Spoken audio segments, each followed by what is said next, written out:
Data protection and privacy teams are under more pressure than ever with new laws, AI oversight, data breaches, and the constant expectation to do more with fewer resources. That's why TrustArc built a modern privacy and data protection management platform powered by Arc Intelligence.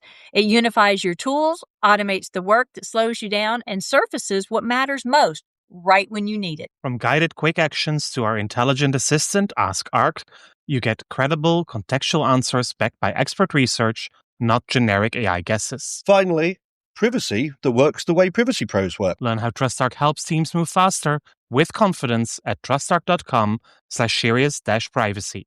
That's trustarc.com/serious-privacy.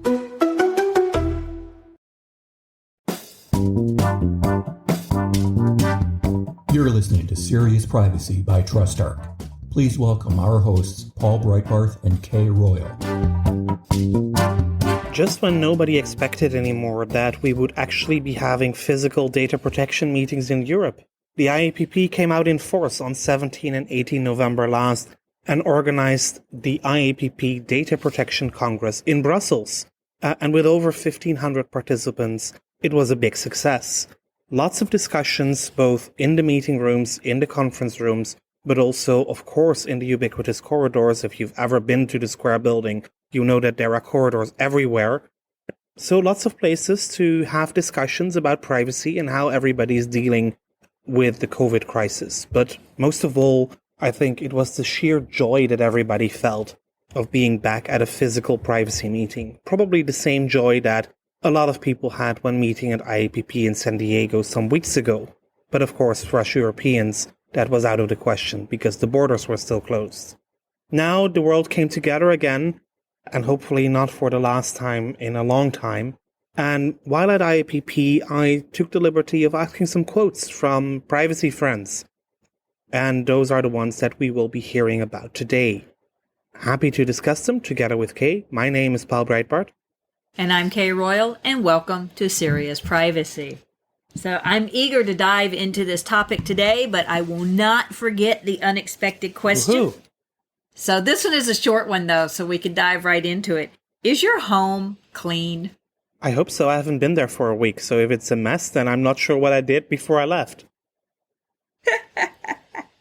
And I will say that it would probably surprise... I was going to say it would surprise no one to guess my answer, but I have a feeling it would surprise people. People seem to think I'm very much a perfectionist, not when it comes to home. I'm very much a clutter bug. And I have 5 dogs and 2 cats, and yeah. But right now, I would say pretty much it's clean, because my mom's landing tomorrow. Just in time for Thanksgiving. Exactly, and we're going to have friends over on Friday to do a small celebration party for me and my PhD, so the house is pretty much clean. As a matter of fact, I charged my husband with repainting all the door frames and stuff. Good work, good work. So... Right, so a little while ago I heard a big crash. He was painting the patio French doors that have the, what do you call the grids on them, the mullions? Mm-hmm. And so he thought it would be easier to take that whole part of the glass out of the door to paint the glass, and it fell. Oops. Whoops, I was glad it wasn't him. So. Anyway, let's dive into the IAPP, because I know you were excited about being there. You were even more excited when you got there. I could just hear the life and the laughter in your voice when we talked while you were there. Yeah, absolutely. And that is also because it really has been too long since seeing all of my friends in the privacy community. So it was absolute sheer joy to be back and to be, of course, at the IAPP, but also to be at the side events from the Future of Privacy Forum and from SIPL, and to meet everybody there, to have the drinks together. And it's been a long time. So yeah, it was really good to be back in Brussels. So let's listen first to Trevor Hughes, who was welcoming everybody in Brussels. Love it. Trevor Hughes from the IAPP, how excited are you to be back in Brussels? Hi, Paul. I am tremendously excited to be back here with so many of our friends, so many data protection professionals from across Europe. It's great to be back. And how many people are actually at IAPP this week? So we have over 1,500 people registered, And of course, we're spread out all across this big facility that we have here, but lots of sessions, lots of people, lots of networking. There's a lot of energy. So I've been going around asking people what their highlights are for 2021 and what are their predictions for 2022. What are yours? I guess my highlights for 2021 in the field of data protection, look, it's just continued growth and complexity. We've seen so many things emerge in the past year. China's new law, for sure, is a massive, massive issue. But so too is the continued focus on big tech, questions about data transfers, cookies, all of it. The complexity of our field just continues to grow. So I think that has to be the highlight.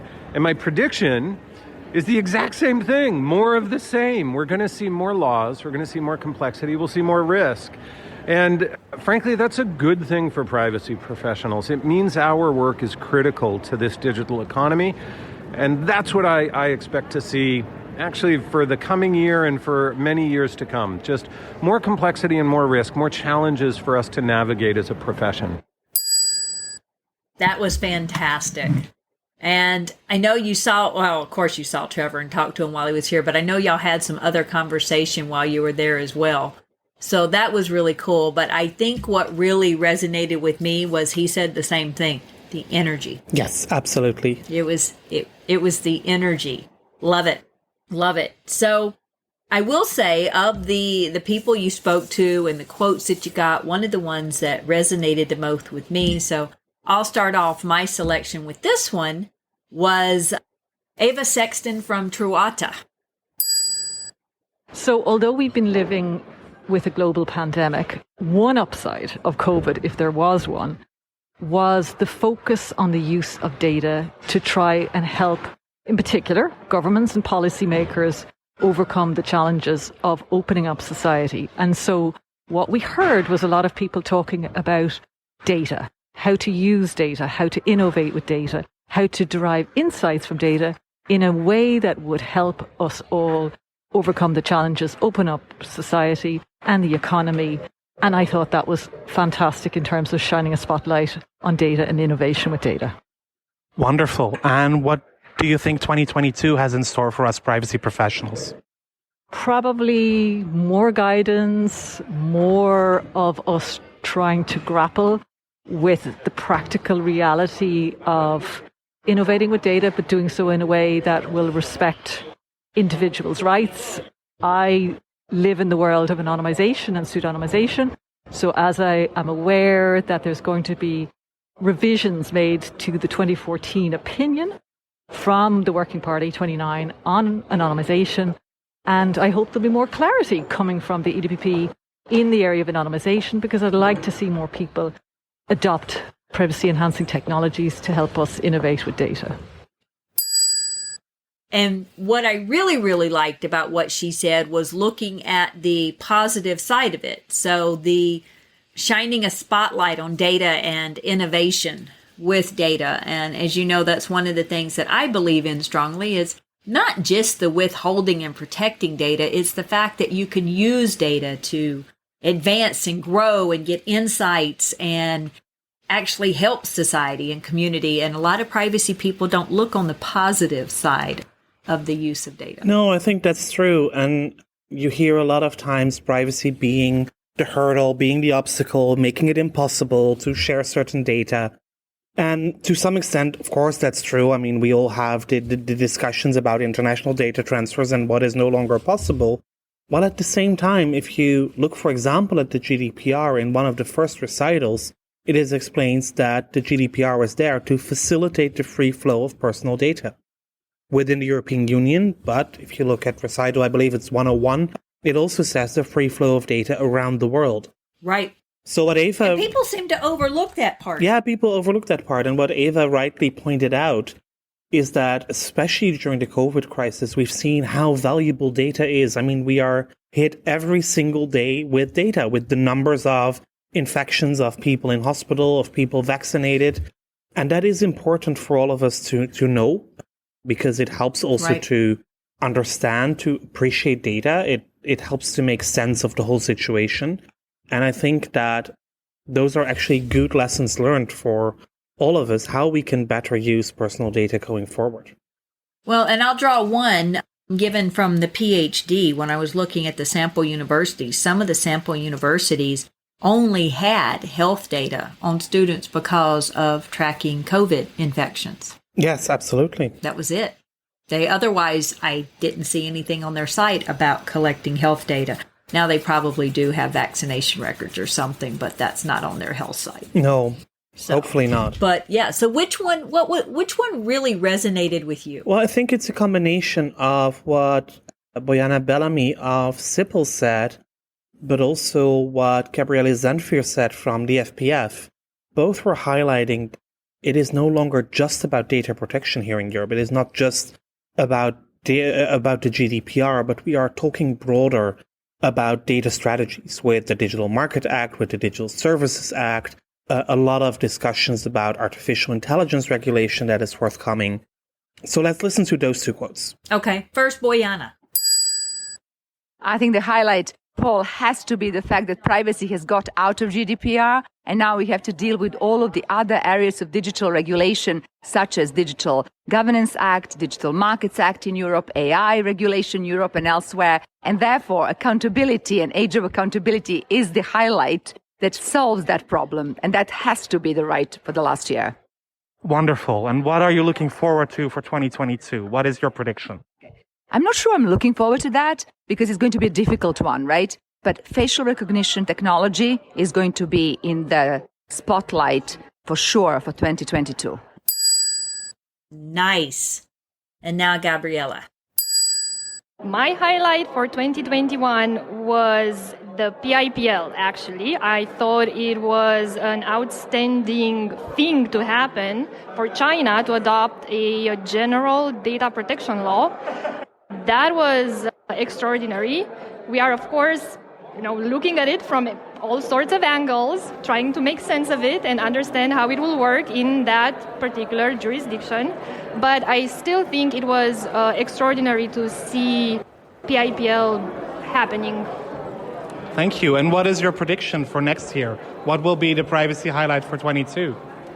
I can share that I am particularly excited to see how the European Union's data strategy, legislative package, the Data Act that's coming, and then, of course, the DSA, the DMA, the AI regulation are going to shape up and are going to interact with the GDPR. And I hope we'll have more clarity around this interaction. I'm very excited to see how things will evolve with the data strategy. Love hearing from Gabriela. I can picture her face while she's talking. I don't know Bojana as much. So I would like to picture your face, Bojana. But I can hear your voice and I love it.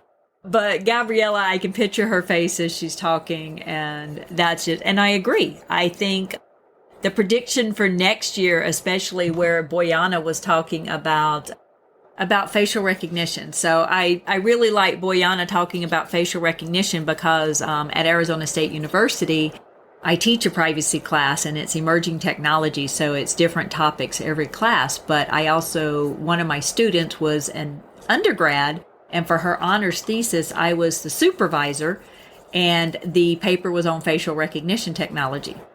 And it was really hard for her to be able to narrow her focus enough to have a master's thesis on it because there's a lot of facial recognition technology. Absolutely. And I do like that will become a bigger topic. I hope Bojana is right and that we'll see more about it in the new year. And of course, we also heard Gabriela talking about China as one of the main breakthroughs for this year, maybe a little unexpected. We've heard Trevor also mention China, and I think China was also in the corridors a big issue for a lot of people who really did not see this omnibus law coming and certainly not see it coming so quickly. Right. And the fact that in the drafts, they got rid of the 6-month roll-up between draft 2 and 3. Yes, exactly. So it was still almost 3 months, but it was very quick. It was. So another point that was raised, and not just with the people that I spoke to, but also certainly at IAPP everywhere, and in not every single panel, but still in, I would say, every single track, there was a panel about international transfers. It is still very much top of mind. Of course, the European Data Protection Board on Friday, November 19, came out with their draft opinion on the relationship between the chapter on international transfers in GDPR and the scope of application of the regulation.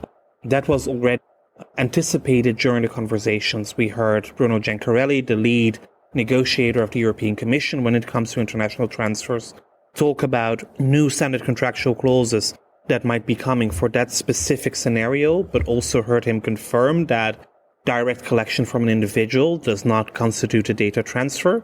And we heard him say that there are only 2 hurdles left for the Privacy Shield.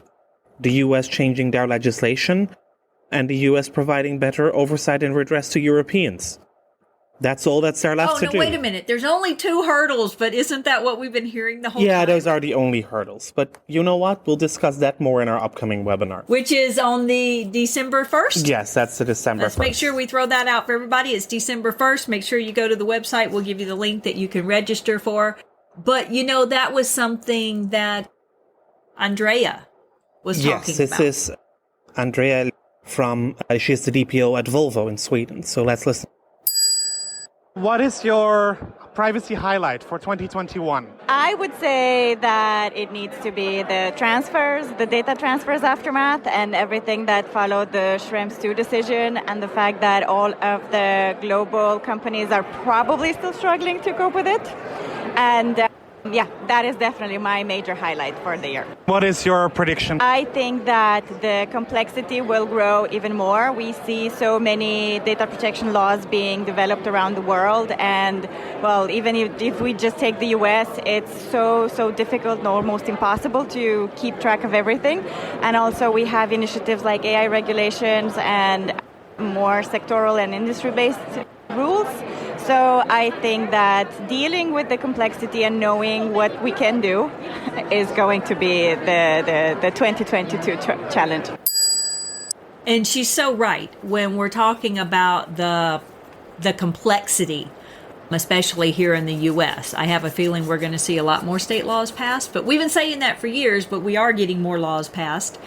And I believe there was a conference that you and I were invited to that one of the sessions basically said for the U.S., forget about federal law, let's focus on state privacy laws. And I'm like, no, I like state privacy laws, but I really want a federal one. But no, she's right. The sectoral and the initiatives like AI, which, as we already said, is becoming stronger and stronger and stronger, can be used for good as well as for evil. And the industry-based rules, absolutely. So now that we are in Sweden and that we are talking about transfers, let me also play the clip of Karolina Olseth-Karlström. She is a privacy lawyer, an attorney at Sirio law firm in Stockholm, but she's also been the chair of the Swedish Data Protection Forum that is actually celebrating its 10th anniversary next year. So 10 years, this is the local DPO community in Sweden. They host that magnificent conference in Stockholm that I've been telling you about many times. Oh, yes. And she is the chair, and she also talks a lot about international data transfers, but also has an interesting prediction for next year. Karolina, what do you think is your privacy highlight for 2021? I have to say international transfers then. It's something that is actually into everything that we do. But what's really great about it is the fact that now we are starting to speak to the boards. Now, this is really the vehicle that brings also true understanding and awareness within the organizations, even more so than the GDPR, actually, I have to say. So that's positive, right? Absolutely. And what is your prediction for 2022? Where will data protection be headed next year? One thing that I'm quite sure about is the fact that the shortage of experienced data privacy professionals will be actually even more severe. So now that they are starting to understand, they need experienced staff. So in order to be able to really get their ducks in row, to actually be able to finally now start to work, not just ticking the boxes, but actually also working with true governance, the processes, trying to make this a sustainable privacy project or program rather than internally. I'm hopeful that it means then also that we are taking the next step and that they will actually start to recruit even more really experienced staff.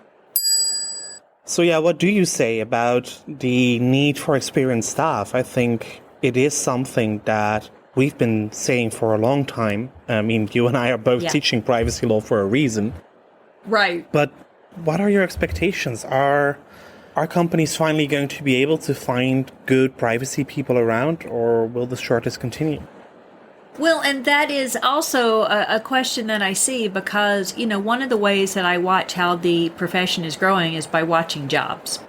And yeah, there probably is a job out there that could seduce me away from TrustArc, but that's not why I watch the jobs. I watch them to see how's the industry growing, what are they requiring, and I see a lot more job notices now wanting someone to have a law degree. And you certainly don't need to have a law degree to be a good privacy professional. As a matter of fact, most attorneys I know would not make good privacy professionals, even if they understood the subject matter. But because of the requirements coming out for law degrees, I am starting to see a lot more lawyers as privacy professionals, and my theory still holds true.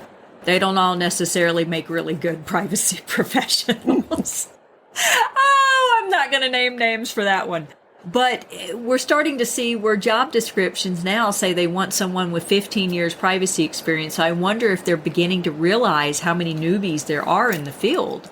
Very well educated. Passion is definitely there. They just don't have the experience in running a privacy program. And there's nothing that can replace the actual hands-on experience.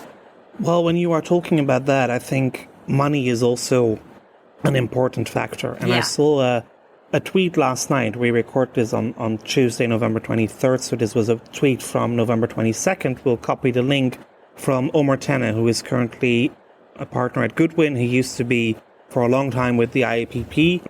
And he posted some numbers from Glassdoor. Privacy counsel salaries on average for the United States are just under $170,000 a year.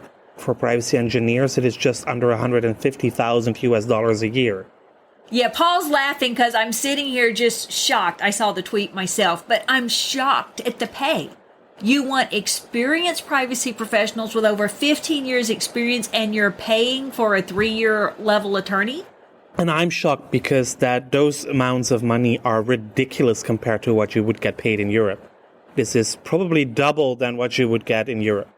Oh, wow. Okay, so here in the U.S., that's ridiculously low. Well, for Europe, it's ridiculously high. Yeah, if you want someone with experience, you need to be hitting the 200, 300 mark. I'm not kidding. But also, it depends on where you live. I mean, if you're in New York or San Francisco, you're going to be paid a lot more. I had a friend in New York one time just flipping out about what someone was getting paid, and I don't remember if it was $400, $450, something like that. She's like, hey, we have the experience. Why aren't we getting paid that? But seriously, jobs that want that experience, you need to be willing to pay for that experience. Maybe, but as I said, from a European perspective, these salaries are ridiculously high. Okay, I'm not moving to Europe. Well, maybe do move to Europe, but make sure that your whatever employer you would bring to Europe, that they pay you US-based salaries. Well, and I'm assuming that in Europe it would also be locale-based too. There's got to be more expensive places in Europe, such as London, which I know is the UK, but it's still Europe. London, Brussels, Paris would have a higher pay than, say, Berlin or Warsaw. Right, exactly. So, but there's a couple of people we haven't gotten to yet. So, Estelle Massé, what is your privacy highlight for 2021?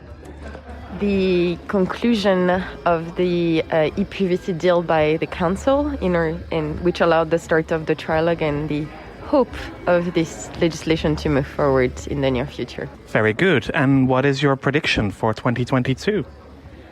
I think privacy will remain a really high topic on everyone's agenda, and I think it will be the year where the EU and the US find a new data transfer deal. Let's hope so. And she was very short and sweet, but very much to the point and direct. as her highlights and her predictions. Well, I mean, e-privacy still remains an interesting topic. And yes, at least we have now a deal between the member states, even though that deal is very far off from the positions from the European Commission and the European Parliament. But at least the negotiations are now ongoing. And that means that hopefully at some point in the not too distant future, we may see agreement on a future e-privacy regulation that would then apply 1 or 2 years later. So maybe by the mid of the decade, about 10 years after GDPR, we would get an e-privacy regulation. Right, finally, maybe, possibly. But I like that she also believes that this is going to be the year that we actually do have a new data transfer deal. And I'm laughing if anyone can hear, because we had to edit because my dog is barking her full head off now. But yeah, no, I like that. She's very optimistic. Yeah, absolutely. And another person who is very optimistic is Rob van Eyck. He is the managing director for the Future of Privacy Forum here in Europe, but also one of my former colleagues at the Dutch Data Protection Authority. He is an expert on all things real-time bidding, but also in other elements of privacy technology. He's great. He is also very optimistic, especially when it comes to enforcement. We have seen a lot of criticism in recent months and years about the lack of enforcement, but Rob is ever the optimist. Let's listen. Thank you, Paul.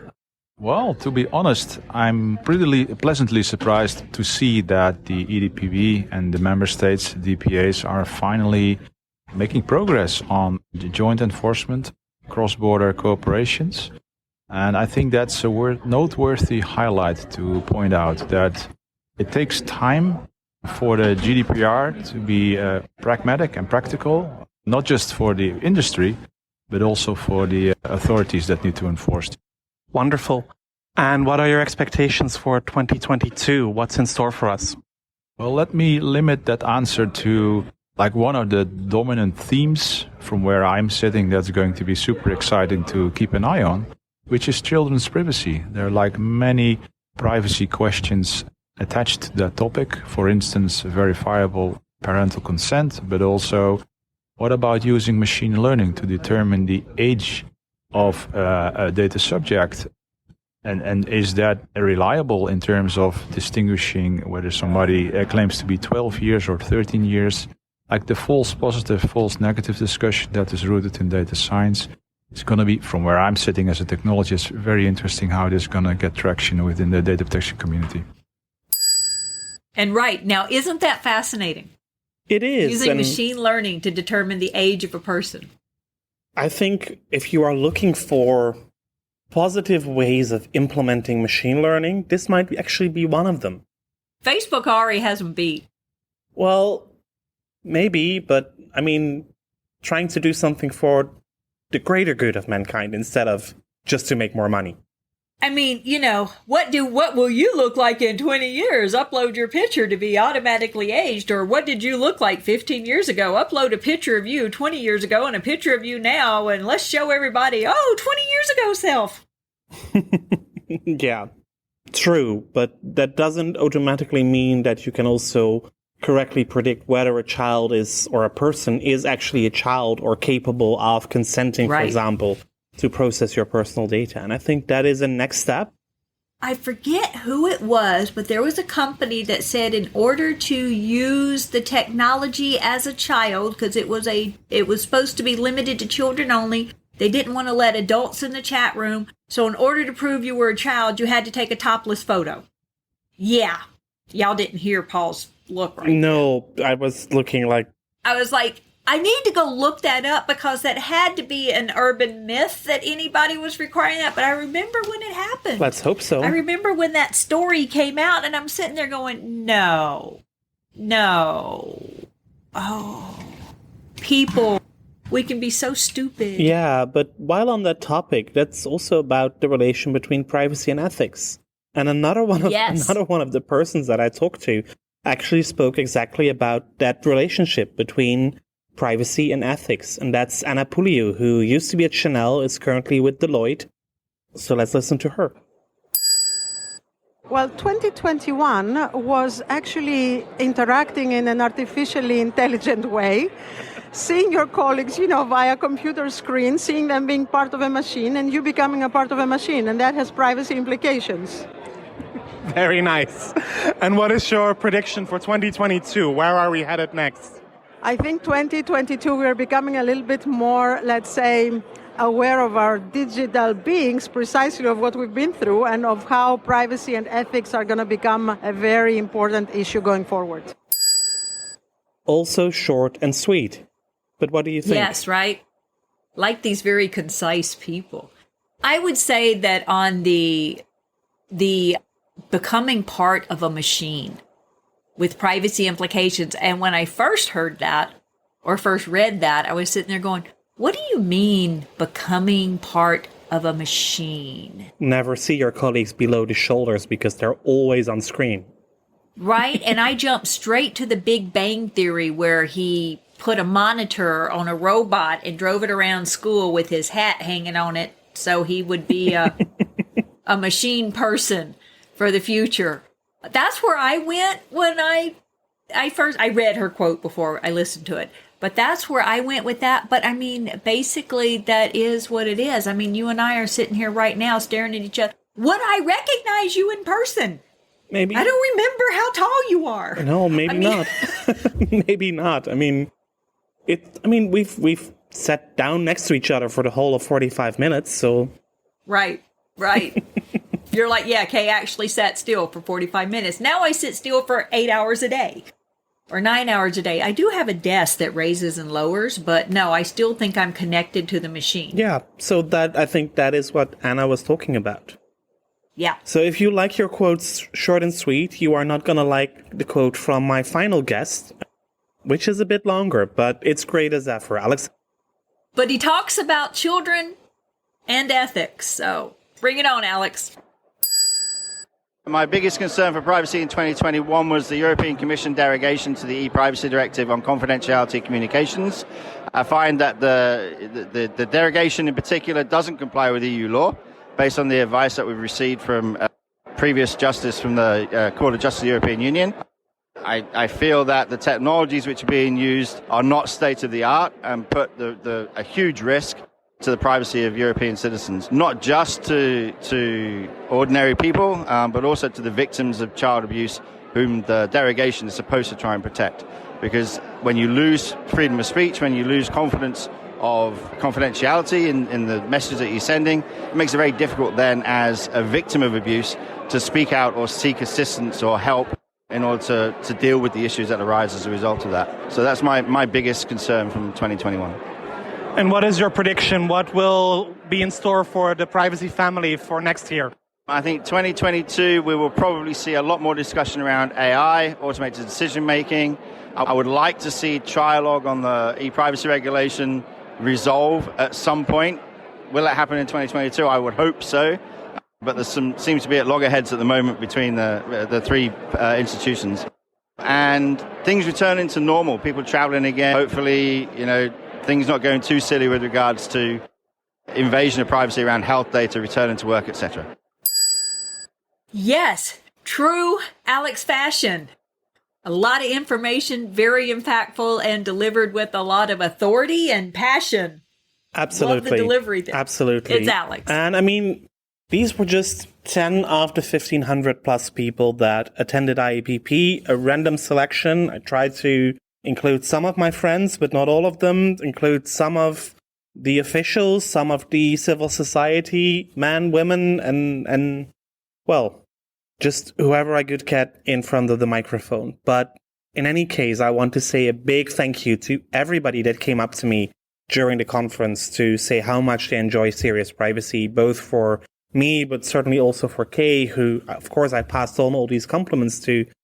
That is so great to hear, to meet our listeners in person and hear that you actually enjoy our rambling in these sessions and talk about everything that may or may not be happening with our glass ball predictions. We'll print stickers or something that can be handed out. I joked with Paul about he should carry a sign, but it would have been nice if we had thought in advance about printing some I'm serious about privacy stickers or something. But Paul did pass along the comments, and it was very humbling. It was very humbling to him in person And it was very humbling to me to hear it from him of how many people are impacted and how many. I mean, we see the numbers of how many downloads or whatever our podcasts have. And we know that the people that are here love it or y'all wouldn't be coming back, but we don't know who the people are. Talk about privacy. We don't know who they are unless they reach out to us. And to hear the comments and from the people that Paul was saying, thank you. Yes, absolutely. And on that note, we end this episode, this special IAPP episode of Serious Privacy. It was great being back with you. We have a few more guests for you in store this year, no worries. So we have a few more recordings to go before we break for the Christmas holidays. And when we do break, we will do our best to push out special episodes, not new episodes, but we'll go back through our library and we'll push out episodes each week. Maybe when we do our best hits of 2021, we'll actually, since we will take a break between the end of December and the end of January, we'll relaunch season 3 on data protection or privacy day of January 28th. That's my daughter's birthday. Can't ever forget what day it is. And we will do that. But in that time, those 4 or 5 weeks when we do our favorite hits, we'll push out those episodes each week. That way you don't have to worry about having content. You don't have to worry about you lost Kay and Paul. We're not lost. We just feel like we deserve some breathing time a little bit, come back refreshed and re-energized and prepare for the new season. Absolutely. So thank you again for listening to Serious Privacy. As always, if you like us, do tell your friends and colleagues about us, rate and review us in your favorite app or favorite podcast platform, and join the conversation. On LinkedIn, you'll find us under Serious Privacy. On Twitter, you'll find us as Podcast Privacy. You will find Kay on Twitter as Heart of Privacy and myself as EuroPolB. For now... Oh, hold on. Before you get to the goodbye, just wanted everyone to know the poll we pushed out on LinkedIn about how do you pronounce that law in China. Oh, yeah, it came out PIPL, I'm just saying.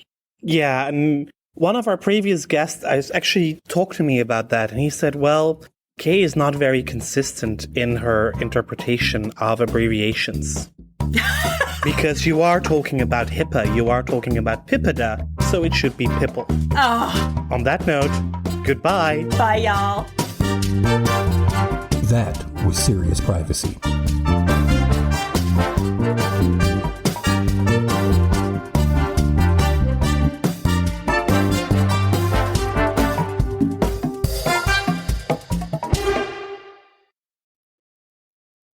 If you're a data protection or privacy professional, you already know the pressure. Non-stop regulatory change, AI oversight, internal demands, and the expectation to somehow stay ahead of it all. And the old patchwork of tools just isn't cutting it anymore. No. That's why TrustArc created a modern privacy management platform powered by Arc Intelligence. The TrustArc platform brings your workflows, evidence, research, tasks, and applications all together in one unified and intelligent workspace so you don't waste time digging, clicking, or context switching. With Ask Arc, your privacy assistant, you can ask plain language questions about laws, jurisdictions, or even your own program data, and get credible, cited answers based on NIMBY research and more than 1,000 global laws.